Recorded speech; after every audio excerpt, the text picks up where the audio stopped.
আমরা 4টি কানেক্টরস দিয়ে অনর্গল ইংরেজিতে কথা বলার চেষ্টা করব। প্রথমটি হলো হোয়াট,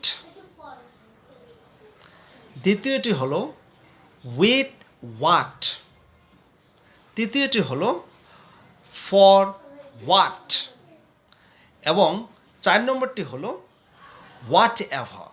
আমরা আসলে যেটাকে হোয়াট বলি, এটা সঠিক উচ্চারণ হচ্ছে হোয়াট অথবা আউট। তাহলে আমি এটাকে উচ্চারণ করছি হচ্ছে হোয়াট।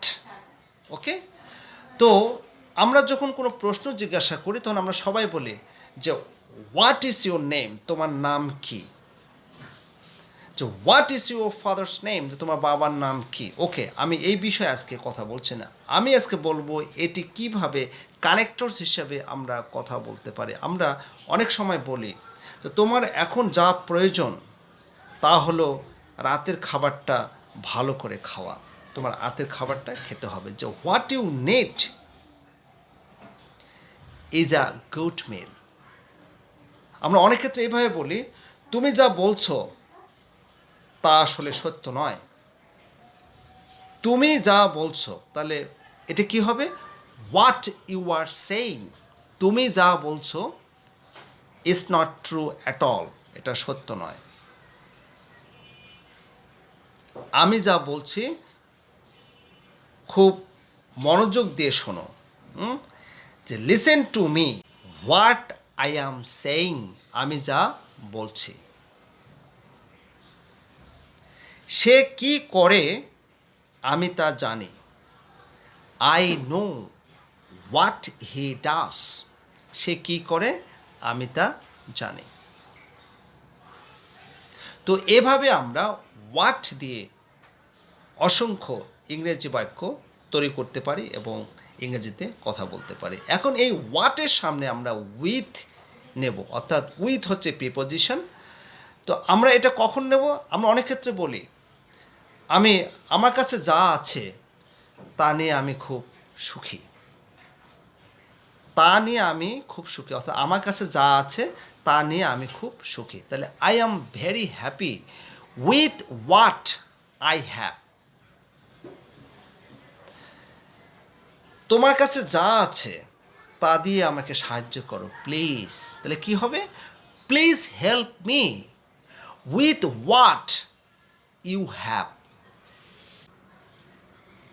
তো এভাবে আমরা হোয়াটের সামনে উইথ প্রিপোজিশন নেব। আবার এই হোয়াটের সামনে ফর নিয়েও আমরা করতে পারি। ফরের বাংলা অর্থ হচ্ছে জন্য। আমরা অনেক ক্ষেত্রে বলি না, এই হলো আমার ব্যবসা, যার জন্য আমি সব কিছু করতে সক্ষম হয়েছি, যার জন্য আমি সব কিছু করেছি। তাহলে this is my business for what I have been able to do everything. যে এই হলো ভাঙ্গা সেতু, যেটার জন্য একটা মারাত্মক দুর্ঘটনা ঘটেছিল। তাহলে this is the broken bridge for what a fatal accident happened. এই হলো আমার দেশ, যার জন্য আমি নিজের জীবন উৎসর্গ করতে পারি। This is my country for what I can sacrifice my life. এই হলো আমার মাতৃভূমি, যার জন্য আমি সব কিছু করতে পারি। This is my motherland for what I can do everything. এর পরেরটি হলো হোয়াট এভার। এটি স্পোকেন ইংরেজিতে সবচেয়ে বেশি ব্যবহার হয়, কারণ আমরা অনেক ক্ষেত্রে বলি যে তোমার যা ইচ্ছা করো, do whatever you like.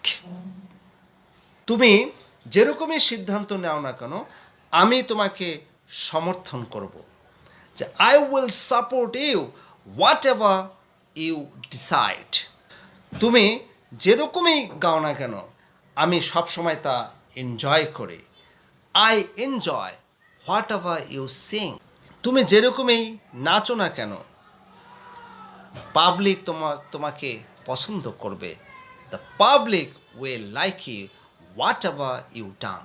আমি যাই করি না কেন তোমাকে সেটা মানতে হবে। You have to agree whatever I do. সরকার যে আইন করুক না কেন জনগণকে সেটা মেনে চলতে হবে।